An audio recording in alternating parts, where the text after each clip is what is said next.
नमस्कार, एवं तहलका हरियाणा देख रहे हैं। आप खास कार्यक्रम जनता मांगे जवाब लेकर हाजिर हूं मैं महेंद्र सिंह। भ्रष्टाचार, बदइंतजामी, लापरवाही, लेट लतीफी, लिपापोती, वादा खिलाफी, निकम्मापन, अनदेखी और टालमटोल, मानो ये चीजें हमारे सरकारी तंत्र का हिस्सा बन गई हैं। जनता के सेवादार कहे जाने वाले नेता, मंत्री और अफसर खुद को जनता के मालिक समझ बैठे हैं और लोगों की समस्याओं का समाधान करना तो दूर, उनके बारे में बात तक नहीं करना चाहते। ऐसे ही नेताओं, मंत्रियों और अधिकारियों तक आपकी आवाज पहुंचाने का जिम्मा एवं तहलका हरियाणा ने लिया है। इस कार्यक्रम में हम उठाएंगे आपके मुद्दों से जुड़े सवाल जो जवाब मांगते हैं।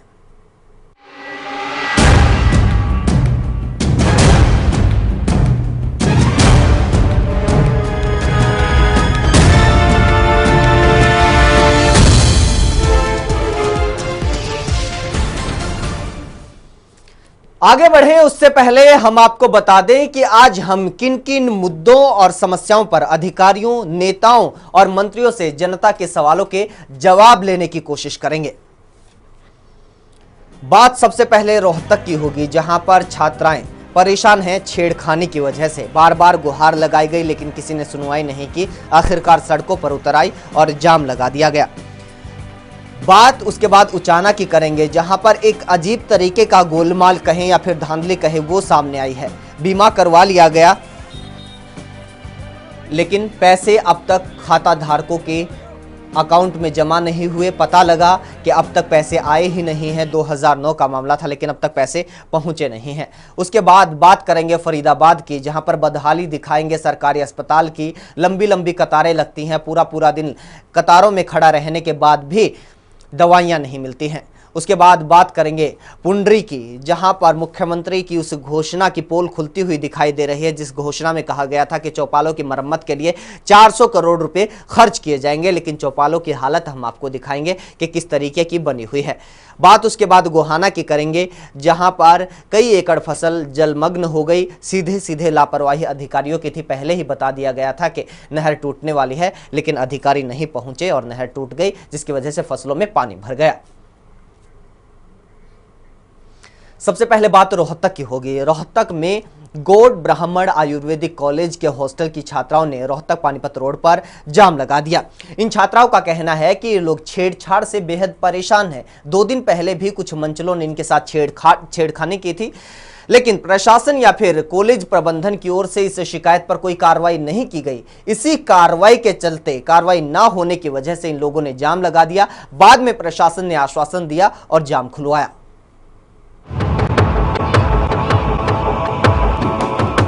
रोहतक में गौड़ ब्राह्मण आयुर्वेदिक कॉलेज के हॉस्टल की छात्राएं सोमवार को सड़कों पर उतर आई और रोहतक पानीपत रोड को जाम कर दिया। छात्राओं का आरोप था कि कुछ मनचले छात्र उनके साथ अभद्र व्यवहार और छेड़खानी करते हैं और इसकी शिकायत वे कई बार प्रिंसिपल से कर चुकी हैं, लेकिन प्रिंसिपल ने कोई कार्रवाई नहीं की। 3 दिन का टाइम दिया था, कोई कार्रवाई नहीं की गई। हम इतना वेट करे, 4 लड़कों के नाम दिए गए, गेटकीपर ने भी कहा, वार्डन ने भी कहा, बाद में एक्सेप्ट करने से मना कर दिया। दारू पी के नशे में धुत रहते हैं, क्यों कार्रवाई नहीं करते? गेटकीपर किस लिए लगाए गए हैं? सिक्योरिटी के 3400 रुपए लेते हैं, कोई कार्रवाई नहीं, ना कोई वार्डन ना कोई सिक्योरिटी। भैया ना लाइट आती है, मैस में कुंडी नहीं लगती है, गेट पे वार्डन नहीं रहती है। पूरा दिन हमारे पीछे से कपड़े चोरी होते हैं। हमारी सिक्योरिटी क्या है? कल को लड़के हमारे रूम में आ जाएंगे, क्या सिक्योरिटी रह गई है हमारे यहाँ पे? लड़कियों के पक्ष में कुछ छात्र भी आ गए। इन छात्रों का भी यही कहना था कि कुछ लड़कों की वजह से उनका नाम भी खराब हो रहा है। साथ ही उन्होंने भी प्रिंसिपल पर आरोप लगाते हुए कहा कि हॉस्टल में उनसे सुरक्षा के नाम पर पैसे लिए जाते हैं, लेकिन हॉस्टल में सुरक्षा व्यवस्था का बुरा हाल है। इन छात्रों ने प्रिंसिपल के इस्तीफे की मांग की है। प्रिंसिपल सभी लड़कों को गाली देके बोलता है, बहुत ही अभद्र व्यवहार करता है, गाली देता है, गंदी माँ की। और कुछ लड़कियां हैं जो प्रिंसिपल के साथ बात करती है, जो उनकी सपोर्ट करता है, उनका नाम छुपा रहा है। इसी वजह से आज कॉलेज में हंगामा हो रहा है। वहीं प्रिंसिपल ने ये माना है कि छात्राओं ने उन्हें शिकायत की थी और उन्होंने इस पर कार्रवाई करते हुए एक अनुशासनात्मक कमेटी का गठन कर दिया, जो कि इस मामले में रिपोर्ट देगी और आरोपी लड़कों पर कार्रवाई की जाएगी। उसके लिए मैंने डिसिप्लिनरी कमेटी पहले ही बनाई हुई है। ये रिकॉर्ड उनको दिया हुआ है, वो मुझे रिपोर्ट सबमिट करेगी कि इसमें बीच में इनरोलमेंट कौन है बच्चे। लेकिन जैसे ही मैं छापे मारे कई बच्चों के, पहले भी इनरोलमेंट रहे हैं कुछ बच्चे जो शराब पी कर ड्रामा करते हैं, वो मेरी निगाहों में, इसलिए मैंने एक्शन लिया, उनके ऊपर भी एक्शन लिया है। जो इन्वॉल्वमेंट है उनको जो दोषी हैं उनको सजा दी जाएगी, उनको सस्पेंड करके बाहर कर दिया जाएगा। इधर जाम लगाने की सूचना मिलने पर पुलिस मौके पर पहुंची और पुलिस ने वहीं छात्राओं से लिखित में शिकायत भी ली। पुलिस अधिकारियों से आश्वासन मिलने के बाद छात्राओं ने जाम खोल दिया और यातायात को सुचारू करवा दिया गया। A1 तहलका हरियाणा के लिए रोहतक से सुदर्शन पवार की रिपोर्ट। जी हाँ, तो छात्राओं के साथ छेड़छाड़ हुई है, प्रबंधन को भी जानकारी दी गई, लेकिन कोई कार्रवाई नहीं की गई। इसी से नाराज होकर छात्राएं सड़कों पर उतरी, रोड जाम कर दिया गया और उसके बाद ये कहा गया कि अब कार्रवाई की जाएगी। बड़ा सवाल ये है कि अब तक कार्रवाई क्यों नहीं की गई, और अब जब कार्रवाई का आश्वासन दिया जा रहा है तो क्या कुछ कार्रवाई की जा रही है। ज्यादा जानकारी के लिए रोहतक से हमारे विशेष संवाददाता सुदर्शन पवार फोनलाइन पर जुड़ चुके हैं। सुदर्शन, जानना चाहेंगे, कल का ये मामला है, कल जाम लगाया गया था, लेकिन बात करें शिकायत की, ये बहुत पहले की शिकायत ये छात्राएं बता रही हैं। अब तक क्या कुछ कार्रवाई की खबर है? देखिए महेंद्र जी, लड़कियों का कल बड़े आक्रोशित थी, सड़क पर उतरी, लगभग 5 घंटे के आसपास जाम लगाया गया। उसके बाद जो है पुलिस प्रबंधन से उनकी बातचीत चली, सदर पुलिस मौके पर पहुंची, बैठकों का दौर चला। उस दौरान लड़कियों ने साफ कहा कि 3 दिन पहले उन्होंने शिकायत दी थी। कॉलेज प्रबंधन से जो प्राचार्य पर खास तौर से आरोप चढ़ा कि प्राचार्य मौके पर मौजूद थे, लेकिन उन्होंने कोई कार्यवाही नहीं की। कार्रवाई के नाम पर एक कमेटी बना दी गई और जब उस कमेटी ने कोई कार्रवाई करते हुए कुछ लड़कों को आइडेंटिफाई किया, उन लड़कों के खिलाफ कोई ठोस कार्रवाई नहीं की गई और वो लड़के इसी का लाभ उठाते हुए छुट्टी पर चले गए। इसी से नाराज छात्राएं सड़कों पर उतरी, जाम लगा दिया, 5 घंटे तक जाम पर खड़ी रही और साथ साथ जब तक कड़ी कार्रवाई नहीं होगी वो जाम नहीं खोलेंगे। तब पुलिस मौके पर पहुंची तो पुलिस ने उन्हें एक और नई बात बताते हुए कहा कि एक दरखास्त छोड़ दीजिए पुलिस के नाम, ताकि पुलिस इस बारे में कार्रवाई कर सके। क्योंकि लड़कियों का मामला है, वो हिचक रही है लड़कों से सीधे टक्कर ले रहे हैं। एक ही परिसर के अंदर 2 हॉस्टल है, लड़कों का हॉस्टल भी उसी कॉलेज के अंदर है और लड़कियों का हॉस्टल भी वहीं पर है। यही सबसे बड़ी दिक्कत की बात है उनके लिए, जिससे वो डरी हुई है। उनका कहना है कि गाहे बगाहे लाइट जो है वो गुल हो जाती है देर रात को और लोग जो है उनके हॉस्टलों में एंटर हो जाते हैं। साथ ही एक आरोप यह भी है कि 4 दिन पहले जो है रात के समय उनके कुछ कपड़े जो है हॉस्टल के अंदर से उठा लिए गए और बाद में वो कपड़े जो है कॉलेज के बाहर जो पेड़ लगे हुए उन पेड़ों पर लटकते हुए पाए गए। छात्राओं के लिए भी दुख की स्थिति थी, बड़ी परेशान करने वाली बात थी उनके लिए। और इससे भी बड़ी दुख की बात यह थी कि उन्होंने जो शिकायत दी उसका कोई समाधान नहीं हुआ। कॉलेज के प्रिंसिपल से कल हम लोगों की बातचीत भी हुई तो वो संतुष्टिजनक जवाब नहीं दे पाए। हालांकि उन्होंने कहा कि उन्होंने कड़ा एक्शन लिया है, सेम डे कमेटी बना दी गई थी, कमेटी जांच कर रही है, कुछ लड़कों को आइडेंटिफाई कर लिया गया है। वो लड़के पहले भी शराब पी के कॉलेज में जो है हंगामा कर चुके हैं। तो ऐसे युवक जो कॉलेज के परिसर के अंदर हॉस्टल में पहले शराब पीकर हंगामा कर चुके हैं, ऐसे लड़कों को कॉलेज में क्यों रखा गया, इसके बारे में उनके पास कोई जवाब नहीं था। दूसरा, लड़कियां आरोप लगा रही हैं कि बार बार जो है कॉलेज के अंदर इस तरह की घटनाएं घट रही हैं और कॉलेज प्रबंधन जो है कोई बड़ी कार्रवाई नहीं कर रहा। प्रिंसिपल पर उनका आरोप है कि देर रात गाए बगाए कभी भी प्रिंसिपल जो है लड़कियों के हॉस्टल में अकेले जो है वो दाखिल हो जाते हैं। इस पर कोई जवाब जो है प्रिंसिपल का नहीं दे पा रहे हैं। तो लड़के भी जो है लड़कियों के समर्थन में उतर आए हैं। उनका साफ कह रहा है कि इस पूरे मामले में जांच होनी चाहिए, जो लोग इसमें संलिप्त है उनके खिलाफ कार्रवाई होनी चाहिए। उसका कहना है कि वो जानना चाहते हैं कि आखिर कौन वो लोग हैं जो लगातार इस मामले के अंदर इन्वॉल्व हैं, जो छेड़छाड़ की हरकतें कर रहे हैं, जिसकी वजह से यहाँ पढ़ने वाले सभी डॉक्टरों का नाम खराब हो रहा है। ये सभी BMS स्टूडेंट है जिनके साथ यह वाकया पेश आ रहा है। अब देखना, अब से पहले कुछ देर पहले कॉलेज के अंदर जो है प्रबंधन की बैठक चली है, जहाँ लड़कियां भी मौजूद थी, लड़के भी मौजूद थे और तमाम सभी लोग जो है वहां पर थे। तय यह किया गया है कि 4 लड़के जिनके नाम आइडेंटिफाई हो रहे थे उन्हें जो है हॉस्टल जो है उनका खाली करवाने की बात चल रही है कि उनसे हॉस्टल जो है वो खाली करवा दिया जाए, ताकि लड़कियों को कराया जा सके, किसी तरीके से इस मामले को दबाया जा सके। उन लड़कों से माफी मंगवाने के बाद उनसे हॉस्टल खाली करवाने की बात जो है वो सामने आ रही है। जी सुदर्शन, हमारे साथ बने रहिए। इस वक्त कृष्ण कौशिक हैं, महासचिव हैं गौड़ ब्राह्मण विद्या प्राचारणी सभा के, हमारे साथ फोनलाइन पर जुड़ चुके हैं। कौशिक साहब, स्वागत है A1 तहलका हरियाणा पर आपका। धन्यवाद जी, बोलिए सर।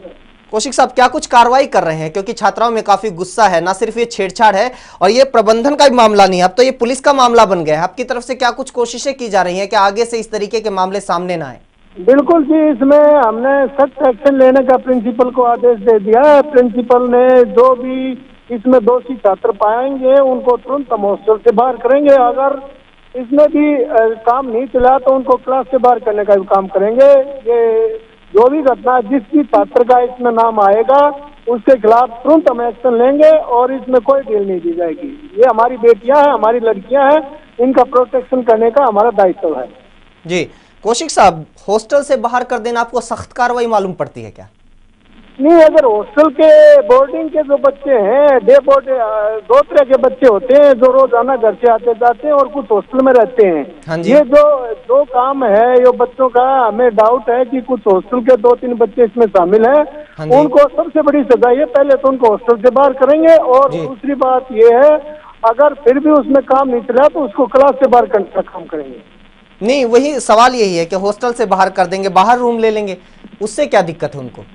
हेलो, ये नहीं, वो आप उनको हॉस्टल से बाहर कर देंगे, वो बाहर रूम ले लेंगे, उससे उनको क्या दिक्कत हो जाएगी? ये तो कार्रवाई नहीं हुई ना। आवाज सुन लीजिए आपकी थोड़ी। सर सवाल ये है कि आप कह रहे हैं कि हॉस्टल से बाहर कर दिया जाएगा, आपने आइडेंटिफाई भी कर लिया, 4-5 लड़कों के नाम लिए जा रहे हैं। सवाल ये है कि आप उनको हॉस्टल से बाहर कर देंगे, हॉस्टल से बाहर करने के बाद वो बाहर रूम ले लेंगे, ये सख्त कार्रवाई कैसे हुई? सख्त कार्रवाई तो ये है जी, अभी कोई डेफिनेट तो है नहीं, इसमें इंक्वायरी है, कमेटी बना दी गई है उसकी टीचर्स की, वो इंक्वायरी करेंगे। अगर ये वाकई में दोषी पाए गए तो इनको कॉलेज से बाहर करने का हम काम करेंगे। बाकी जो डिसिप्लिनरी एक्शन है वो सख्त से सख्त इनके खिलाफ लिया जाएगा। जी वही ना, आप या तो ये बात कीजिए कि उनको कॉलेज से निकाला जाएगा, हॉस्टल से निकाल दिया जाएगा। ये प्राइमरी स्टेज है अभी। जो बच्चे जिनका नाम सामने आया है उसकी इंक्वायरी होगी। अगर वो वाकई में इस जिन्होंने हरकत में शामिल है तो उनको कॉलेज से बाहर करने का काम करेंगे, इसमें आप कोई डाउट मत मानिए। जी कौशिक साहब, ये मामला हो गया आपके स्तर पर। अनुशासनहीनता का कॉलेज में कोई स्थान नहीं है। जी कौशिक साहब, जी कौशिक साहब, ये मामला हो गया आपके स्तर पर, प्रबंधन के स्तर पर ये कार्रवाई होनी चाहिए, लेकिन अब तो ये मामला पुलिस के सामने भी पहुंच चुका है। आप पुलिस से किस तरीके की दरकार लगाते हैं, पुलिस से किस तरीके की गुहार? नहीं, ये तो पुलिस का तो अभी कोई मामला है नहीं, ना लड़कियों ने किसी को बाय नेम किसी के खिलाफ कोई शिकायत दी है। अभी ये बच्चों का मामला है, पढ़ाई का मामला है। अगर कोई छोटी मोटी गलतफहमी बच्चों की होगी, वो कोई ऐसी रिटर्न में शिकायत मेरी नॉलेज में नहीं है कि बच्चों ने पुलिस में दी है। कल छात्राओं ने जाम लगाया, ये आपकी जानकारी में है? कल छात्राओं ने जाम लगाया? नहीं, बिल्कुल है, छात्राओं ने उसके बाद प्रिंसिपल से पुलिस मिली और पुलिस के सामने छात्राओं ने पुलिस को शिकायत की, ये आपकी जानकारी में है? देखो जी, पुलिस जो भी है मामला वो सारा शांत हो चुका है, उसमें कोई अभी दिक्कत नहीं है। बच्चे सेटिस्फाई है, हमने उनकी जो भी डिमांड थी कॉलेज से संबंधित वो सारी पूरी कर दी है। और जो जहाँ तक ये शीशे वगैरह कोई टूटा वहाँ शीशे लगवाएंगे, जाली लगवाएंगे, कोई समस्या आगे ऐसी आएगी नहीं। जी आप आश्वासन देते हैं उन तहलका हरियाणा के जरिए? पक्का आश्वासन है जी, पहले कभी कोई शिकायत नहीं थी, ना आगे आएगी। बच्चे हमारे बच्चे हैं, इनकी जो भी प्रोटेक्शन के लिए, इनकी सुविधा के लिए जो भी मैनेजमेंट को या जो भी प्रिंसिपल को या स्टाफ को करना पड़ेगा हम करेंगे। जी यहाँ पर एक प्रिंसिपल का और सवाल है। प्रिंसिपल भी न सिर्फ छात्राओं ने बल्कि छात्रों ने भी आरोप लगाए हैं, वो उन लोगों का बचाव करते हैं और जो दूसरे बच्चे हैं उनके साथ दुर्व्यवहार करते हैं। आप प्रिंसिपल के खिलाफ कार्रवाई करेंगे? नहीं, ऐसी हमारे नोटिस में कोई बात आए नहीं। अगर आपकी नोटिस में क्यों नहीं आती, एक बात बताइए। आपके छात्राएं, आपके छात्र, ऐसी कोई बात हमारे नॉलेज में नहीं आई। कुछ अगर कोई इस किस्म की शिकायत होगी तो कितना बड़ा प्रोफेसर हो उसके खिलाफ भी एक्शन लेंगे, ये कोई दिक्कत की बात नहीं है। नहीं कौशिक साहब, ये बड़ा सवाल है, ये आपकी जानकारी में क्यों नहीं आता? जबकि आपकी छात्राएं जब कॉलेज के बाहर जाम लगाए खड़ी थी, मीडिया वहां पर थी, पुलिस वहां पर थी, तो साफ तौर पर छात्राओं ने भी आरोप लगाया प्रिंसिपल पर, आपके छात्रों ने भी आरोप लगाया। नहीं, प्रिंसिपल पर देखो जी, ये तो बच्चे कई बार अनुशासनहीनता करते हैं, प्रिंसिपल उनके खिलाफ सख्त एक्शन लेता है, बाहर घूमता है, पढ़ने के लिए कहता है, तो बच्चे कई बार आरोप ये पूरे सही भी नहीं होते। प्रिंसिपल को, अगर प्रिंसिपल के बारे में हमारे को कोई डाउट हो, बच्चों ने आज तक हमें तो शिकायत नहीं की, ना मेरे को की, ना कोई प्रधान को की, ना किसी मैनेजमेंट के अधिकारी को की। हमें प्रिंसिपल की कोई शिकायत है, वो हमारे हर एक के नंबर हैं, हर एक बच्चों के पास हमारे नंबर हैं। अगर उनको कोई शिकायत होती है हमसे करते हैं। हम प्रिंसिपल अगर कोई हरकत करता है या कोई स्टाफ का मेंबर हरकत करता है या कोई प्रोफेसर हरकत करता है तो हम उसके खिलाफ तुरंत एक्शन लेते हैं। हम बच्चों के साथ हैं, बच्चों को कोई असुविधा नहीं होने देंगे। और अब पूरा मामला हमारी नॉलेज में आ गया है, हम इस पर निगरानी रखे हुए हैं और कोई दिक्कत नहीं आएगी। बच्चों को पूरा आश्वासन दे दिया गया, उनके खिलाफ किसी किस्म की भी ऐसी हरकत हमें पाए तो हम सख्त एक्शन लेंगे। जी सर, यहाँ पर आपने पहले से व्यवस्था की हुई है, सिक्योरिटी गार्ड है ना हॉस्टल में? बहुत सिक्योरिटी गार्ड भी हैं, कोई एक थोड़ी है, 50 सिक्योरिटी गार्ड है, 50 सिक्योरिटी गार्ड है, उसके बावजूद इस तरीके की हरकतें हो जाती हैं कि दूसरे बाहर के तत्व, बाहर के छात्र हॉस्टल के अंदर घुस जाते हैं, शीशे तोड़ देते हैं, कपड़े तक चुरा कर ले जाते हैं। तो क्या आप नहीं मानते कि ये कार्रवाई होनी चाहिए उन गार्ड्स के खिलाफ भी? ये कभी आज तक, मैं 6 साल से मैनेजमेंट में सेक्रेटरी हूँ, हाँ जी। कभी भी आज तक कोई ऐसी हरकत नहीं हुई, और जो ये हरकत हमारी नॉलेज में आई है इस पर हम सख्त एक्शन ले रहे हैं। दोषी को बख्शा नहीं जाएगा, तो कितना बड़ा हो कितना छोटा हो, ये हम आपको आश्वासन देता हूँ।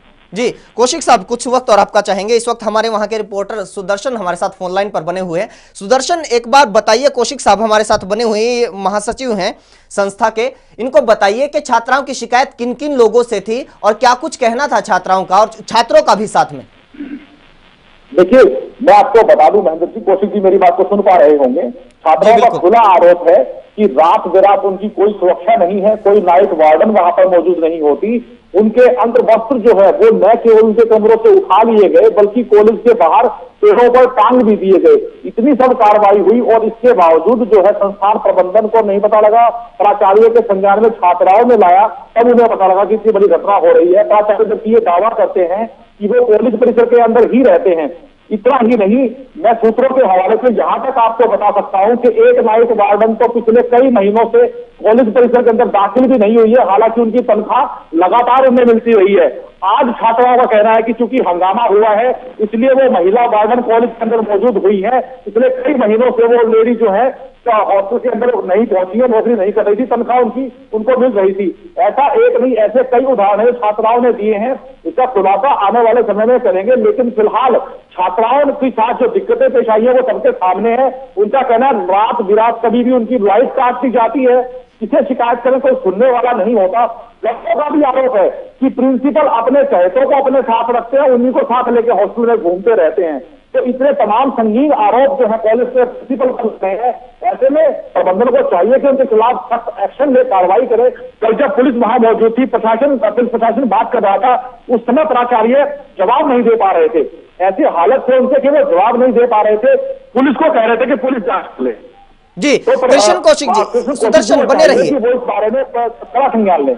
जी कृष्ण कौशिक जी बने हुए आप हमारे साथ। सुदर्शन जी मेरे बहुत अच्छे मित्र हैं और ऐसी कोई भी बात नहीं है। हॉस्टल में बाकायदा हॉस्टल वार्डन रहती है। कभी भी आज तक 6 साल से मैं सेक्रेटरी हूँ, आज तक कोई भी ऐसी कभी भी किसी भी बच्चे ने शिकायत नहीं की कि हॉस्टल में वार्डन नहीं। हमने भी देर सवेरे खुद जाकर चेक किया है, सिक्योरिटी गार्ड को भी चेक किया है, हॉस्टल वार्डन को भी चेक किया है और लगातार ड्यूटी पर हॉस्टल वार्डन रहती है। ये तो हो ही नहीं सकता कि लेडी। कौशिक साहब सवाल एक है, प्रिंसिपल दोषी नहीं है, आपके गार्ड्स बहुत अच्छा काम कर रहे हैं, आपका स्टाफ, आपका प्रबंधन बहुत अच्छा काम कर रहा है। आप बस एक बात और बोल दीजिए, जो कल छात्राएं रोड पर उतरी थी, सड़क पर उतरी थी, वो तमाम छात्राएं झूठ बोल रही हैं।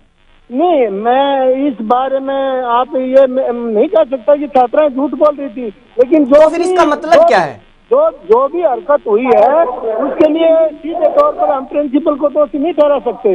नहीं, आप किसी को दोषी नहीं ठहरा रहे हैं। ना ही किसी स्टूडेंट को हम दोषी ठहरा सकते। किसी छात्रा का अगर कोई जो भी कपड़ा वहाँ बाहर मिला है, कपड़े सूखते हुए उन्हें सुखाए, या जैसे भी जिस तरीके से भी उन लड़कियों के कपड़े बाहर आए हैं वो निंदनीय है और हम उसकी घोर निंदा करते हैं। और उसके लिए इंक्वायरी हमने बैठा दी है। जिसकी हरकत पाई गई उसके खिलाफ कॉलेज न केवल कॉलेज के एक्शन लिया जाएगा, बल्कि अगर ऐसी हरकत हमारी नॉलेज में आए कि ये माफी के लायक है तो उसके खिलाफ हम क्रिमिनल कार्रवाई भी करेंगे। आप चिंता न करें। कौशिक साहब, ये निंदनीय नहीं है, ये दंडनीय है और आपकी नॉलेज में कैसे आएगी? हम लोग रिपोर्ट निंदनीय भी है, दंडनीय भी है, लेकिन हम सीधे तौर पर किसी स्टूडेंट को ऐसे उसके भविष्य के साथ हम बगैर किसी पूरी सच्चाई पर पहुंचने पर उसके खिलाफ एकदम एक्शन लेने, तो आप ही कहेंगे कि बिना इंक्वायरी के ऐसा कार्य कर दिया। जी बिल्कुल बिल्कुल, आप इंक्वायरी की बात कीजिए ना। आपसे अब सवाल ये है कि आपकी इंक्वायरी के दायरे में कौन कौन आ रहे हैं? नहीं, इंक्वायरी के दायरे में जो दोषी होगा उसके खिलाफ कार्रवाई होगी। नहीं, दोषी तो इंक्वायरी के बाद पता चलेगा ना आपको। आप ये तो मान कर चलिए प्रिंसिपल या प्रोफेसर तो किसी बच्ची के कपड़े को उठाएगा नहीं। हरकत तो ओवरऑल किसी स्टूडेंट की है, और जो भी स्टूडेंट में दोषी पाया गया उसके खिलाफ सख्त से सख्त कार्रवाई करेंगे। और आज तक हमारा कॉलेज है, मैं आपको बता दूं, सुदर्शन जी भी इस बात के गवाह हैं, हमारा कॉलेज है आयुर्वेदिक से पूरे हिंदुस्तान में गिनती के कॉलेजों में है, पढ़ाई के लेवल में भी और एडमिनिस्ट्रेटिव लेवल में भी हर तरीके से ये कॉलेज नंबर 1 है। और किसी भी समस्या का समाधान हमारी नॉलेज में आज तक उन्होंने, बच्चों ने कोई भी समस्या रखी है, हीट टू द मोमेंट हमने उसका समाधान किया है बगैर 1 मिनट की देर किए। जी कौशिक साहब, सुदर्शन हमारे साथ बने। सुदर्शन, आप आखिरी कुछ कहना चाहेंगे क्योंकि आपके संपर्क में ही रहने वाले हैं कौशिक साहब। सुदर्शन, व्यक्तिगत रूप से भी ये कह सकता हूँ कि वो बड़े आदमी हैं और बड़े धार्मिक प्रवृत्ति के आदमी हैं। कॉलेज की सेवा उन्होंने बड़े लंबे समय से निरंतर की है। उनकी कार्य प्रणाली पर और उनके ऊपर कोई विवाद नहीं है, उनके ऊपर कोई संदेह नहीं है। संदेह के दायरे में वो लोग हैं जो कॉलेज के अंदर काम कर रहे हैं, जिनके ऊपर छात्राएं आरोप लगा रही हैं। छात्राओं के आरोप जो है कॉलेज प्रबंधन पर नहीं है, कॉलेज को जो चला रहे हैं प्राचार्य, उनके ऊपर है कि उनका मैनेजमेंट कमजोर है और उनकी जो कार्य प्रणाली है उस पर उनके सवाल है। कृष्ण कौशिक जी तो इतना सा है कि सवाल है कि केवल उन्हें थोड़ा सा सतर्क होने की जरूरत है, थोड़ा सा कड़े निर्णय लेने की जरूरत है, ताकि छात्राओं के साथ जो असुविधा उन्हें पेश आई है भविष्य में उन्हें ऐसी असुविधा का सामना ना करना पड़े। बोर्ड ब्राह्मण विद्या प्रचारिणी सभा का हरियाणा के अंदर बड़ा नाम है, एक बड़ी स्थापित संस्था है और ब्राह्मण समाज का एक अहम योगदान रहता है इस संस्था को चलाने में। ऐसे में समाज के लोगों का दायित्व बनता है इस संस्था के अंदर जो बच्चियां पढ़ रही हैं उनका भविष्य उनके हाथ में है, उनके वो वहां सुरक्षित रहे। और जी बिल्कुल, ये आश्वासन मिलना बहुत बहुत जरूरी है। सुदर्शन, बहुत शुक्रिया आपका हमारे साथ जुड़ने के लिए। कृष्ण कौशिक जी, आपका भी बहुत बहुत शुक्रिया हमारे साथ जुड़ने के लिए। उम्मीद है कि जो आश्वासन आप दे रहे हैं वो निश्चित तौर पर सही होगा और उस पर कार्रवाई भी होगी।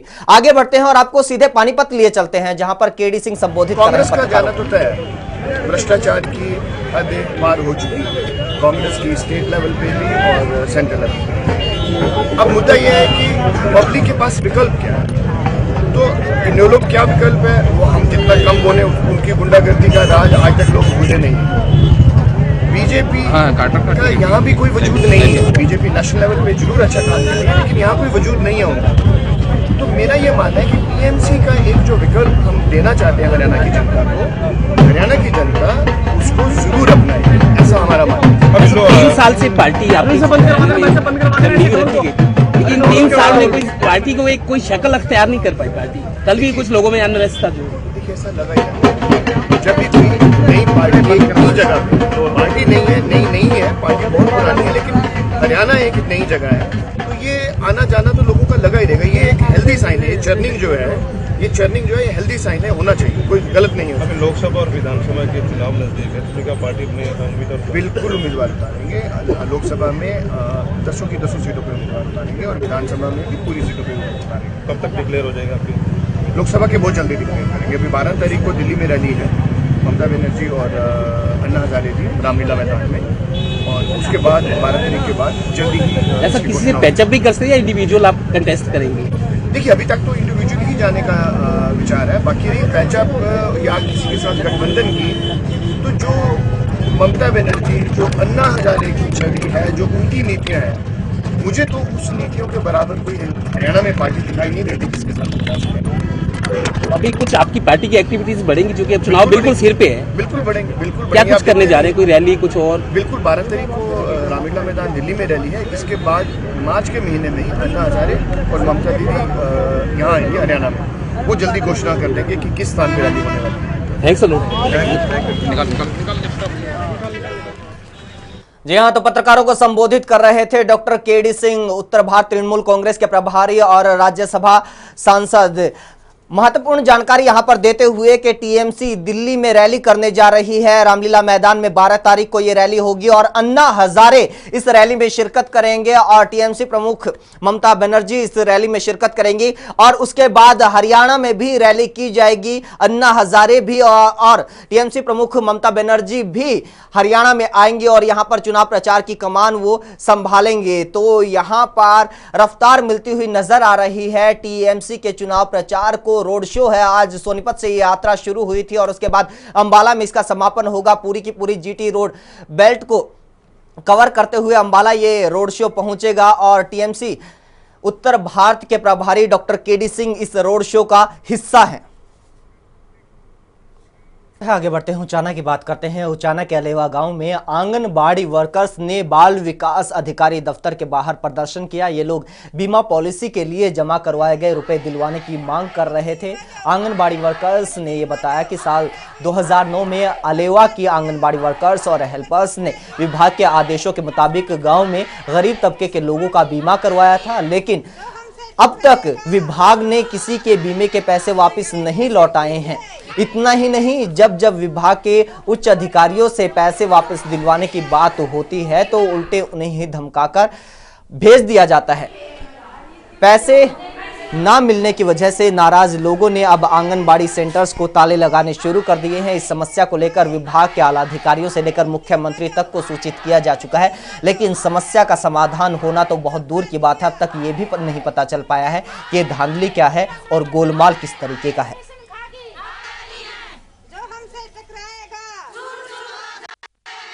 जी माइक्रो सूक्ष्म बीमा योजना की स्कीम चलाई थी और मैडम CDPO मैडम किरण परूथी ने हमारे से दबाव देकर 200 और 100 रुपए का बीमा करवाने के लिए बोला था। आगे जसवीर मलिक जो एजेंट LIC ने लगाया हुआ था उसने आगे हमारा पैसा नहीं भरा गया और इसमें 3 करोड़ का घपला हो रहा है। जब तक हमारा पैसा वापस नहीं दिलवाया जाएगा हम ये प्रदर्शन जारी करते रहेंगे। जी हाँ, तो 3 करोड़ का घपला बताया जा रहा है। इस वक्त अमरजीत है एवं संवाददाता उचाना से फोन लाइन पर हमारे साथ जुड़ चुके हैं। अमरजीत, आपसे जानना चाहेंगे क्या कुछ गोलमाल है, ये धांधली कैसे क्या कुछ हुई है? देखिए महेंद्र, मैं बताना चाहूंगा जो आंगनबाड़ी वर्कर्स है उनको CDPO कार्यालय की तरफ से एक वो प्लान आया था कि NGO के तहत कि LIC में बीमे जो गरीब परिवार उनके बीमे किए जाएंगे। 200 रुपए पर परिवार से लिया है, 100 रुपए 200 रुपए पर परिवार से लिया जाएगा। तो जो आंगनबाड़ी वर्कर थे इन्होंने अरेवा ब्लॉक में, रुचाना ब्लॉक में, जहाँ पे इन्होंने काफी संख्या में लोगों के उनके बीमे किए, जो गरीब परिवार थे उनके बीमे करे थे। तब इन्होंने जानकारी मिली कि इस तरह की तो कि आपका जो बीमे की रकम थी वो अब तक जमा नहीं हो पाई है। तो ये रोहतक जाने के बाद पता किया इन्होंने कि जो हमने बीमे बनाए थे क्या वाकई में उनकी राशि जमा हुई। तो उन्होंने पता चला कि जो बीमे इनकी करवाए थे उनकी कोई भी राशि वहाँ पे रोहतक जमा नहीं है। तो इन्होंने CDPO कार्यालय से फिर बातचीत की, अधिकारी से बातचीत की, अधिकारी इनकी बात सुनने को तैयार ही नहीं। और जो ग्रामीण थे, जिन ग्रामीणों का बीमा बनाया गया था, अब वो इन पे दबाव डाल रहे हैं कि जो हमारा बीमा बनाया गया था उसकी राशि हमें लौटाएं। ये कह रहे हैं कि हम राशि कब लौटाएं जब तक आपका बीमा वहाँ जमा ही नहीं हो पाया। जी महेंद्र जी, आपके अधिकारियों से कोई बातचीत हो पाई हो या फिर इन लोगों की बातचीत हो पाई हो? क्या वो लोग जवाब दे रहे हैं कि पैसे आखिर गए तो गए कहाँ? देखिए ये महेंद्र एक बहुत बड़ा फर्जीवाड़ा है, क्योंकि इसमें इतने करोड़ों रुपए का है। क्योंकि एक अकेले अलेवा ब्लॉक में लगभग 50 लाख के करीब की राशि जमा की गई थी बीमा धारकों की, लेकिन इस राशि का अभी तक न प्रशासन की तरफ से कोई ऐसे कदम उठाए जा रहे कि जो घपला हुआ है उसकी जांच की जाए। इस तरह का और कोई कदम उठाई नहीं जा रही। जी महेंद्र जी, इस वक्त विद्या है, शिकायत करता है, हमारे साथ फोन लाइन पर जुड़ चुके हैं। विद्या जी, आपसे जानना चाहेंगे क्या कुछ मामला है, ये आपको अधिकारी क्या कुछ कहते हैं और किस तरीके से ये पूरी की पूरी धांधली को अंजाम दे रहे हैं अधिकारी? ये 30 दिसंबर 2009 में सूक्ष्म बीमा माइक्रो स्कीम चलाई DC के आदेश। जी, DC ने लेटर लिखा CDPO को, PO ने CDPO ने पर दबाव बना दिए बीमे करवाने हैं BPL लोगों से। जी जी, हर एक BPL परिवार का बीमा होना चाहिए 200 रुपए प्रति माह। जी, 12 साल का बीमा, 12 साल में डबल मिलेंगे, 28,000 जमा हो जाएंगे, गरीबों को 56,000 मिलेंगे। इस लालच में का हर एक गरीब ने बीमा करवाया। हाँ जी, अब वो 3 साल तक भी नहीं जमा हुए। 3 साल से भी पहले लोगों ने जाकर देखा वहाँ LIC में रोहतक, कुछ के पैसे जमा, कुछ के नहीं जमा। जी, फिर लोगों ने वहाँ पैसे जमा कराने बंद कर दिए। जी, अब लोग हमसे पैसे मांग रहे हैं आंगनबाड़ी वर्कर से। आंगनबाड़ी वर्कर इतने परेशान है अभी, ये ना पूछो, वो मानसिक रूप से भी और आर्थिक रूप से भी। कहाँ से दे इतने पैसे? एक वर्कर के 10-10 लाख रुपए है। जी, 25 फरवरी से सेंटरों को लोग लगा हुआ है। जी, लोग नहीं खोलने दे रहे, 2-2 लोग लगा रखे हैं किस का। जी, अधिकारी भी दबाव दे रहे हैं, भी तुम्हारी साजिश में लोग लगे हैं। हम जिस दिन हम छुट्टी पर थे, वो हेल्पर पोलियो पिला रही थी और वो जो खाना बनाने वाली उनके चूल्हे भी फोड़ दिए और खाना भी गली में खिंडवा दिया, ना खाना बांटन दिया। उस दिन 1-2 दिन खाना भी बंद रहा, बच्चों को खाना लेना भी मना कर दिया लोगों ने, भाई हम खाना भी नहीं लेंगे, पहले हमारे पैसे दो। तो आंगनबाड़ी वर्कर अपने पैसे, ये इतना पैसा कहाँ से दे? क्या उसने घर भर से ये पैसे आगे जमा करवाए हैं या तो अधिकारी देने वो पैसे कहाँ गए? जी, हमको तो नहीं पता, हमने तो अधिकारियों के दबाव में कर ये बीमे करवाए। हमने सोचा भी सरकारी स्कीम है, अधिकारी कह रहे हैं बहुत सारी योजना आंगनवाड़ी। जी विद्या हमारे साथ बनी रही है, आप फोन लाइन पर बनी रही है। इस वक्त किरण पुरुथी हैं, सीडीपीओ हमारे साथ फोन लाइन पर हैं। किरण जी, स्वागत है एवं तहलका हरियाणा पर आपका। हाँ जी आपसे जानना चाहेंगे, जो आंगनबाड़ी वर्कर से आपके विभाग की तरफ से बीमा करवाने के आदेश दिए गए थे, वो पैसे आखिर गए कहाँ? ऐसे है जी, ये सूक्ष्म बीमा योजना जो है डीसी साहब के आदेश से हुई थी।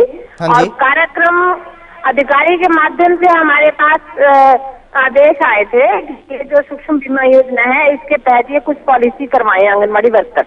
हाँ जी। हाँ, तो इन्होंने आंगनबाड़ी वर्कर्स ने बीमे करवाए लोगों के, और जो बीच में जो एनजीओ इन्वॉल्व था उसने कुछ गड़बड़ कर दी, तो इसी वजह से इनका ये पैसा लटक गया और अब ये सारा मामला कोर्ट में विचाराधीन है। नहीं, एनजीओ का क्या रोल था इसमें? इसमें एलआईसी डिपार्टमेंट ने जो माइक्रो इंश्योरेंस पॉलिसी है वो एनजीओ को हायर किया हुआ था कि वो एनजीओ जो है वो करेगी उसकी सारी कार्रवाई, जो सूक्ष्म बीमा पॉलिसी है। हाँ जी। हाँ जी, तो वो एनजीओ ने फ्रॉड किया बीच में, तो ये सारा मामला डीसी साहब के संज्ञान में भी लाया गया और डीसी साहब ने इसके तहत कार्रवाई करते हुए उन पे प्रेशर भी बनाया है, एलआईसी पे भी कुछ पैसा जमा भी हुआ है। फिर उसके बाद एनजीओ के खिलाफ मामला दर्ज हुआ है और वो अंदर जेल में है और ये कोर्ट में मामला चल रहा है। नहीं, अभी समझ नहीं पाए किरण जी, पता है क्या दिक्कत है कि डीसी साहब की तरफ से आपके महकमे को आदेश हुए, उसके बाद आप लोगों ने आंगनबाड़ी वर्कर्स को कह दिया कि आप लोग जाके बीमा कीजिए गरीब लोगों का।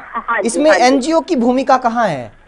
जो डीसी साहब का जो चिट्ठी आई थी उसमें एनजीओ का नाम लिखा हुआ था कि एलआईसी की पॉलिसी को ये डील करेंगे।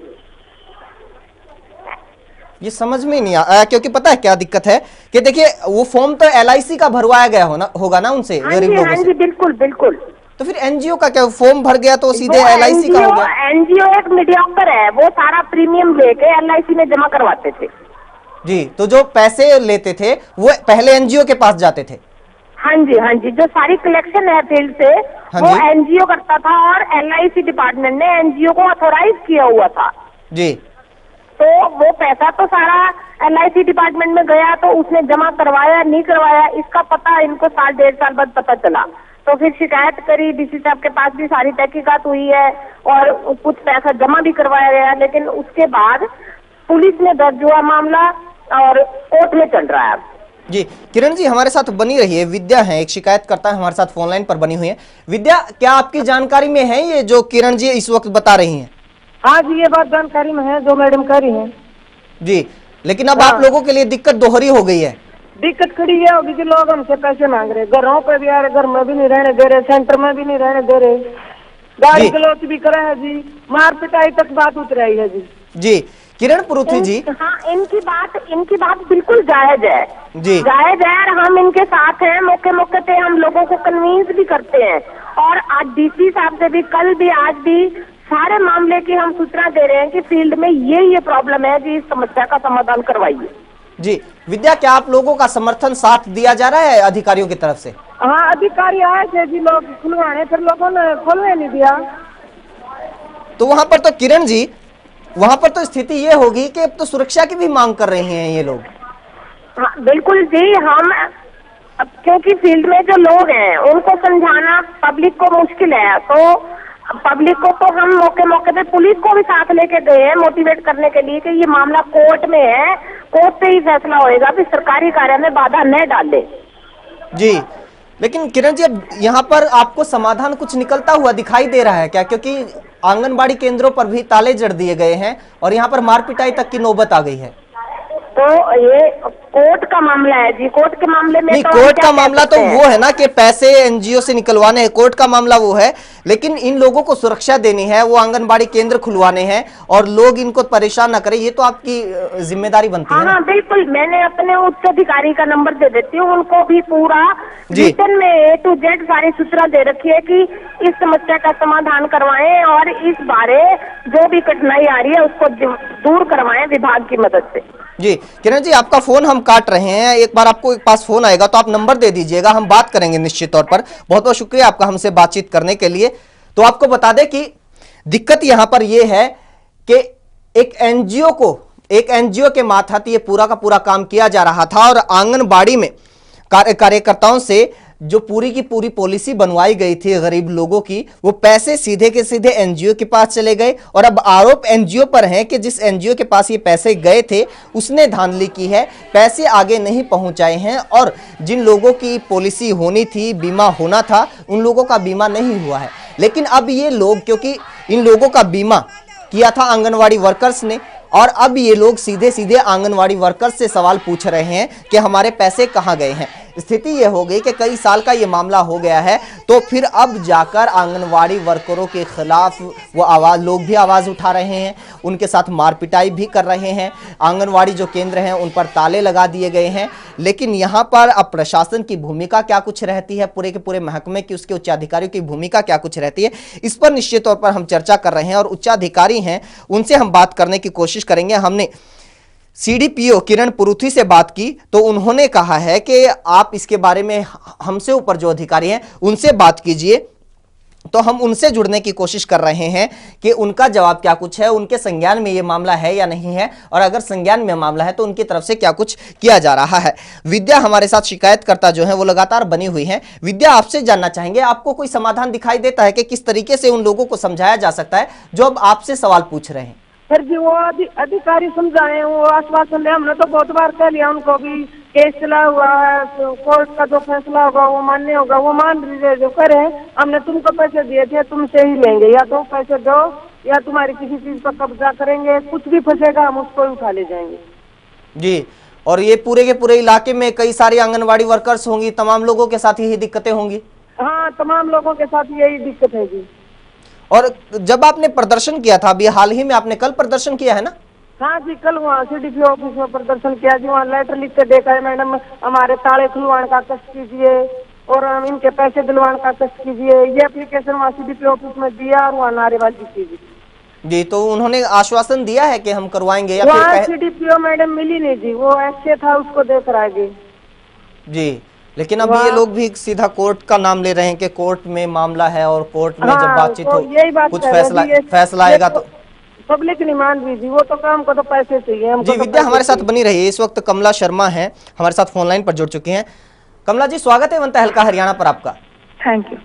कमला जी, आपसे जानना चाहेंगे, जो ये सूक्ष्म बीमा योजना है, इसके बारे में जानकारी है आपको? किस तरीके की धांधली हुई है इसमें?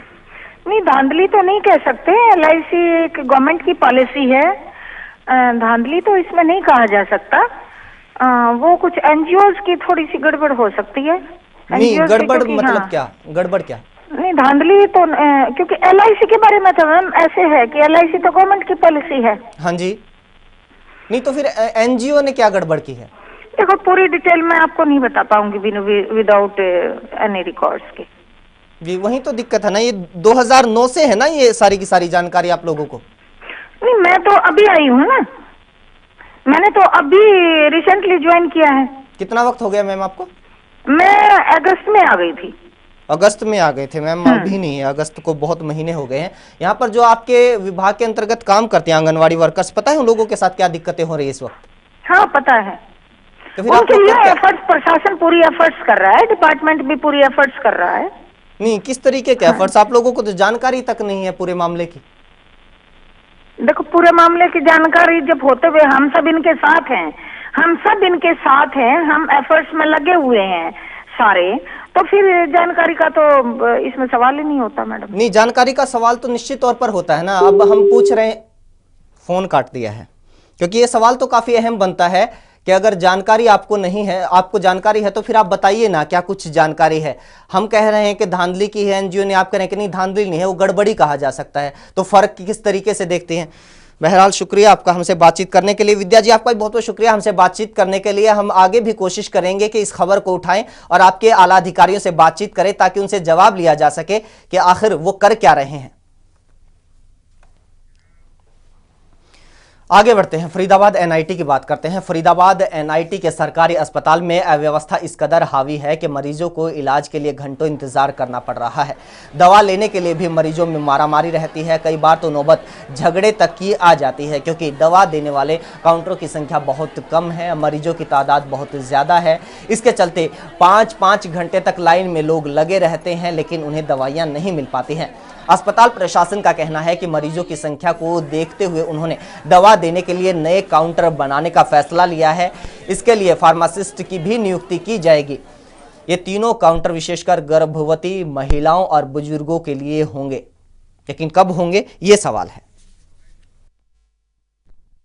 खड़े हुए 8 बजे से आए हैं, अभी 1 बजे जा रहा है। 3 घंटे से लाइन में खड़े हैं। हाँ। नंबर ही नहीं आ रहा। नहीं अभी कहाँ। हमारे पास मरीजों की संख्या को देखते हुए ना हमारी 3 काउंटर और बढ़ाने की योजना है। तो हम अभी 3 फार्मासिस्टों के लिए एडवर्टाइजमेंट निकालने वाले 1 या 2 दिन में, और हम 3। ज्यादा जानकारी के लिए मनोज एवं संवाददाता हमारे साथ फोन लाइन पर जुड़ चुके हैं। मनोज, जानना चाहेंगे ये दिक्कत कब से बनी हुई है? देखिए, फरीदाबाद में जो सिविल हॉस्पिटल की बिल्डिंग तो बहुत लंबी चौड़ी बना दी गई है, लेकिन शुरू से जब से ये बिल्डिंग बनी हुई है तभी से ये समस्या यहाँ है। तो फरीदाबाद में लगभग 2000 मरीज रोजाना से सिविल अस्पताल में अपना इलाज कराने के लिए आते हैं, अपना चेकअप कराने के लिए आते हैं, लेकिन ये डॉक्टरों की और स्टाफ की इतनी भारी कमी है जिसके चलते मरीजों को इन समस्याओं से जूझना पड़ता है। चाहे डॉक्टर को दिखाने की बात हो या फिर वो दवा लेने की बात हो या ओपीडी कार्ड बनवाने की बात हो, तो घंटों लाइन में ही गुजर जाते हैं। यहाँ तक कि छोटे बच्चे, गर्भवती महिला, बुजुर्ग कई बार बेहोश होकर वहाँ लाइनों में गिर जाते हैं। जी मनोज, साल महीने वक्त कितना हो गया है कि ये दिक्कत लोगों को पेश आ रही है, व्यवस्था को ठीक किया ही नहीं गया अब तक? देखिए, ये जब से सिविल हॉस्पिटल है जो फरीदाबाद की नई बिल्डिंग बनी है, इसे 8-10 साल हो गए हैं लगातार, और अस्पताल प्रशासन लगातार ये दावे करता है कि हमने डॉक्टरों की नई भर्ती कर ली है, जबकि डॉक्टर कॉन्ट्रैक्ट बेस पर रखे जाते हैं, वो आते नहीं हैं। अभी भी अस्पताल प्रशासन का ये कहना है कि हम 3 नए फार्मासिस्ट रख रहे हैं, और जो गर्भवती महिलाएं हैं, बुजुर्ग हैं, बच्चे हैं, उनकी अलग से लाइन दवा के लिए लगाई जाएगी। लेकिन जब फार्मासिस्ट आएंगे, नए काउंटर खुलेंगे, तभी असलियत पता चल पाएगी। लेकिन ये समस्या वर्षों से ऐसी ही चली आ रही है। जी, तो कई साल से ये समस्या चली आ रही। तो इस वक्त हमारे साथ बने रहिए, मनोज पीएमओ है कृष्ण कुमार हमारे साथ फोन लाइन पर जुड़ चुके हैं। कृष्ण कुमार जी, स्वागत है एवं तहलका हरियाणा पर आपका। हाँ जी, बताओ। जी कृष्ण कुमार जी, आपसे जानना चाहेंगे कि आपके संज्ञान में है ये मामला कि आपके अस्पताल में मरीजों को ना इलाज मिलता है, ना दवाइयाँ मिलती हैं? नहीं, मेरे संज्ञान में नहीं। बाकी हमारे पास पर्याप्त दवाइयाँ हैं, जितनी हमारे गवर्नमेंट ने दे रखी सारी दवाइयाँ हमारे पास उपलब्ध है। नहीं, दवाइयाँ तो उपलब्ध है, लेकिन वो मिलती तो नहीं है। वो काउंटर तो बहुत कम है, घंटों इंतजार करना पड़ता है मरीजों को। नहीं, वो तो मरीज ज्यादा है ना आजकल। हमारे पास 4 काउंटर है मेडिसिन के। हाँ जी। और 4 रजिस्ट्रेशन काउंटर है जी। हाँ, और जब तक मरीज खत्म नहीं होते तब तक हमारे पास फार्मासिस्ट उपलब्ध होते हैं। हाँ, यही तो दिक्कत है सर, मरीज खत्म नहीं होते। मरीज तो लाइन में खड़े रहते हैं, मरीज तो 5-5, 6-6 घंटे लाइन में खड़े रहते हैं। तो फिर व्यवस्था पर तो सवाल उठेंगे ही ना। नहीं, 6 घंटे तो ओपीडी सारी होती है जी, उसमें से 5 घंटे लाइन में खड़े रहते हैं मरीज। नहीं, 5 घंटे में कैसे हो सकते हैं? ये इस वजह से हो सकते हैं क्योंकि सर कतारें बहुत लंबी हैं, मरीज बहुत ज्यादा हैं, और आपकी तरफ से कोई व्यवस्था नहीं की गई, ये इस वजह से हो सकते हैं। नहीं, हमारी तरफ से पूरी व्यवस्था पे 2 सिक्योरिटी गार्ड होते हैं हमेशा व्यवस्था के लिए। सर एक बात बताइए, आपके किसी मरीज को अगर दवाई लेनी हो तो लाइन में कितना वक्त लगता होगा? लाइन का तो आजकल हमने सिस्टम खत्म कर दिया, टोकन सिस्टम हो रहा है। पहले मरीज टोकन लेता है, हाँ जी, उसके बाद अनाउंसमेंट सिस्टम भी लगा हुआ है, हाँ जी, और अब बैठने के लिए जगह है जी। नहीं, फिर एक टोकन दे दिया, चलिए आपने कितनी देर इंतजार करना पड़ता? और भी हम उस पर खिड़कियां शुरू कर देंगे अगर ऐसी दिक्कत है। नहीं, ये सबसे बड़ा सवाल तो यही है कि आपकी तो जानकारी में ही नहीं है, जबकि आपके अस्पताल में ये हो रहा है। हम लोग चंडीगढ़ से बैठ के बात कर रहे हैं आपसे। ऐसा नहीं है। क्यों नहीं है सर? हम तस्वीरें भी आपके, जब आप बोल रहे हैं उस वक्त हम लोग तस्वीरें दिखा रहे हैं लोगों को, हम लोगों के बयान सुना रहे हैं मरीजों के। आप मानते ही नहीं है, आप मानेंगे तब जाके समस्या का समाधान करेंगे ना। मनोज हमारे एवं संवाददाता वहां से जुड़े हुए हैं। मनोज, एक बार बताइए, जब आप अस्पताल में गए थे तो वहां पर क्या कुछ दिक्कतें आपको देखने को मिली थी और मरीजों का क्या कुछ कहना था?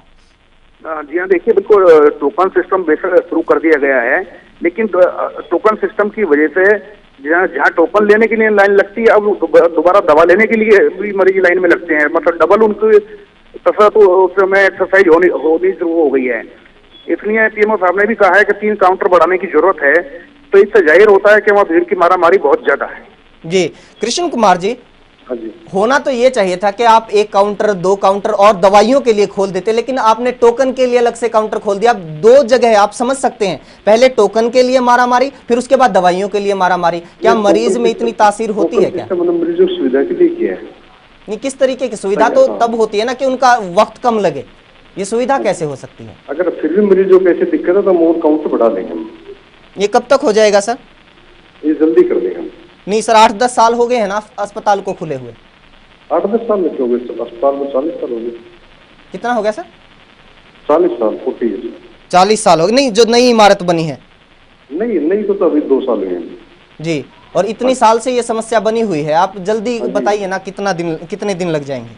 नहीं, इसको मैं समय नहीं बता सकता, जल्दी कर देंगे। क्योंकि सर ये आश्वासन आप हमें नहीं दे रहे हैं, आप एक मरीज को आश्वासन दे रहे हैं कि आपकी समस्या को इतनी देर में ठीक कर दिया जाएगा, और मरीज को आप बताइए कितना वक्त दे सकते हैं कि आपको 1 घंटा इंतजार करना पड़ेगा, 1 दिन 1 साल? तो मिल जाएगा, क्योंकि ये ऐड निकालनी पड़ेगी और नई पोस्ट क्रिएट करने के लिए।